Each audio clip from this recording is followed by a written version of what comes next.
আসসালামু আলাইকুম সবাইকে। সবাই কেমন আছেন? আশা করি সবাই অনেক অনেক ভালো আছেন। আমি আপনাদের মাঝে আবারও একটি রেসিপি নিয়ে চলে আসলাম।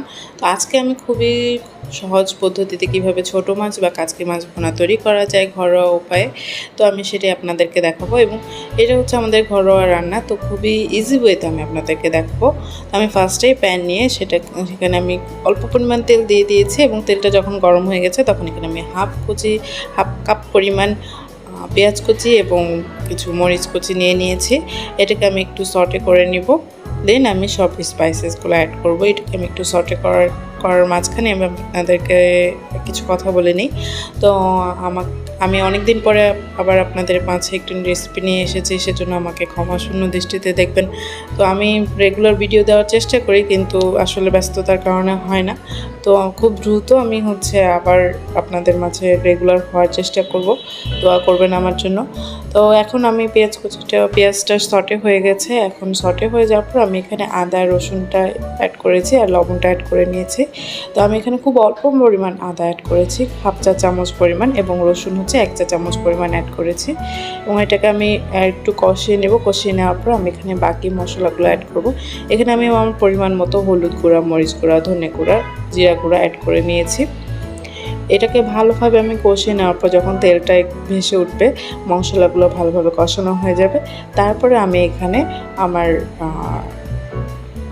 ভেজিটেবলগুলো অ্যাড করে নিব। আমি এখানে আজকে ভেজিটেবল হিসেবে ইউজ করেছি বেগুন, আলু আর টমেটো। এগুলো আমি একদম কুচি কুচি করে নিয়ে তারপর আমি কাচকি মাছ ভুনার সাথে অ্যাড করে নিব। আমি এখানে মাছের পরিমাণ অনুযায়ী ভেজিটেবল অ্যাড করেছি। আপনারা সেই পরিমাণ অনুযায়ী অ্যাড করে নেবেন। মাছের পরিমাণটা বেশি রাখবেন, ভেজিটেবল পরিমাণটা একটু কম রাখবেন। তাহলে খেতে খুবই ভালো লাগবে।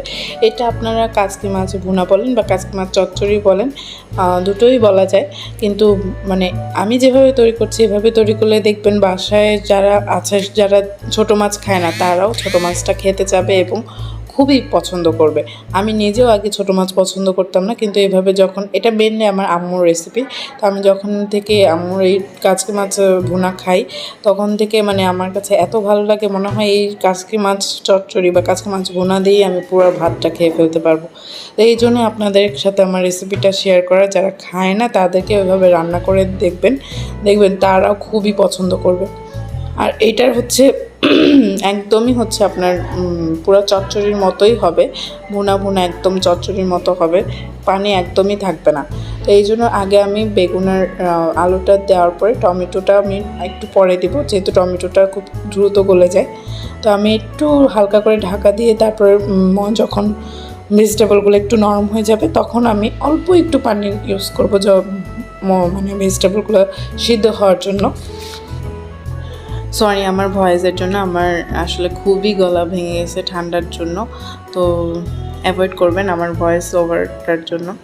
তো আমি যেভাবে বলছি একটু বোঝার ট্রাই করে নেন। তো অল্প একটু পানি দেওয়ার পরে যখন ভেজিটেবলগুলো একদম সিদ্ধ হয়ে যাবে তখন আমি মাছটা অ্যাড করে নিব।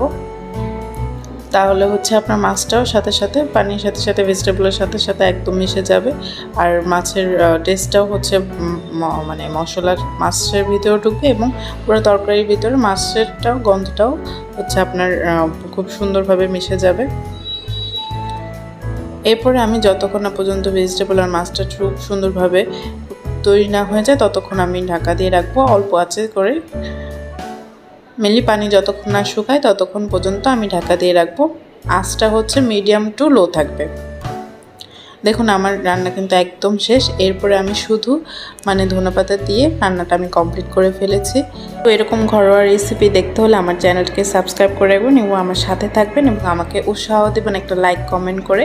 আর জানাবেন আপনারা বাসায় রান্না করে কেমন লেগেছে আপনাদের কাছে। অবশ্যই আমার রেসিপি দেখবেন এবং আমার ফেসবুক পেজটাকেও ফলো দিয়ে রাখবেন। ঠিক আছে, আজকে তাহলে এই পর্যন্ত বিদায় নিচ্ছি। আল্লাহ হাফেজ। পরবর্তী রেসিপির জন্য আমার পেজটাকে এবং ইউটিউব চ্যানেলটাকে সাবস্ক্রাইব করে রাখবেন। তো আল্লাহ হাফেজ, ধন্যবাদ সবাইকে।